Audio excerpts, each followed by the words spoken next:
Hey guys, RTT back here for the video guys. Today we're going to go ahead and cover the brand new stuff in the Samsung Android 11 One UI 3.0 beta.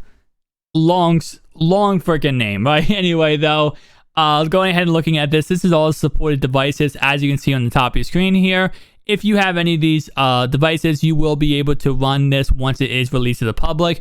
Currently, it is just for Samsung devices, though, for the Galaxy series for running the beta. So if you do have a Galaxy series phone, like myself, I just bought a Galaxy S20 Ultra, a Note 20 Ultra, you can run this beta. Now, there's some really awesome features that have been improved in this beta, and I'm going to go ahead and cover them in this video. Starting off right away, we do have, of course, this right here, which is a new notification shade. This will also pop up not only notifications, it will pop up whenever you're in an app drawer, whenever you're going ahead and running anything where the background is blurred. It's a new, darker notification shade, and I like it very much. It looks very clean, very unique, and it's a very awesome overall experience. Next thing, guys, is going to go ahead and be right here. Now, when you are in your notification bar, you will see now, if you're playing music, you will see a music tab that pops up that lets you be able to control your music and either, raise the volume, lower the volume, pause the music, or play the music, or go to the next track. Very nice, very seamless, and again, just making it easier to go ahead and stop, pause, play your music without any hassle.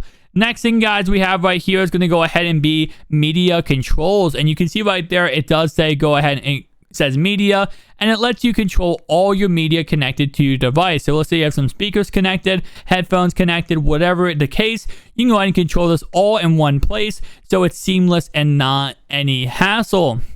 You can also check the battery percentages of your devices, which is actually very nice too.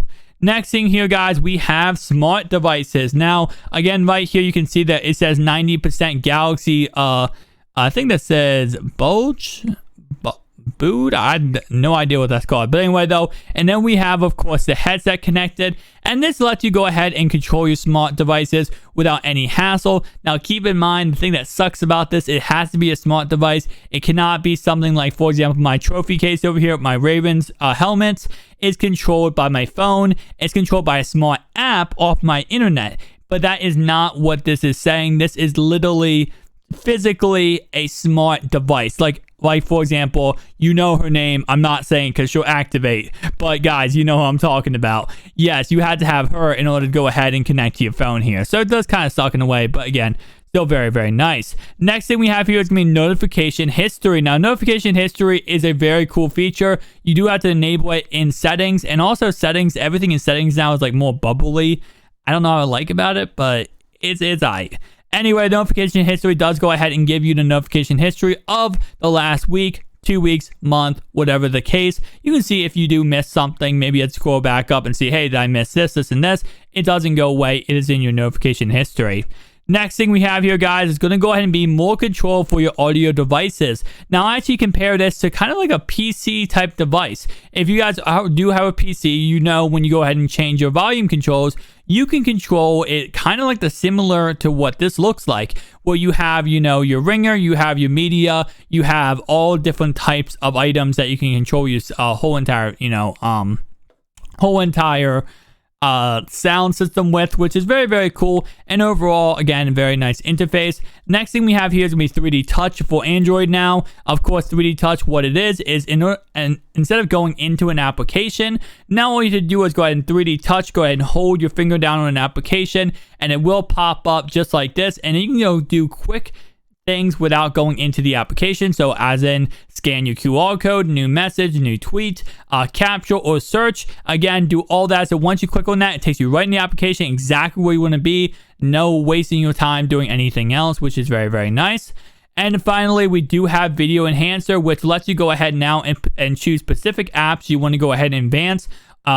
So for example, video player, Google Play Movies and TV, YouTube, so on and so on. Is very nice, very seamless. And again, now it lets you go ahead and choose whatever you want to choose.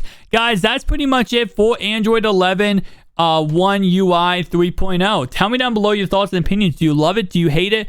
I think it's really cool, and I definitely am excited to go ahead and install it on my Galaxy Note 20 Ultra. And if you guys have not seen it already, go ahead and check out my 20 Ultra's unboxing and my Galaxy Watch S3 unboxing. I'll see you guys in the next one. Peace out.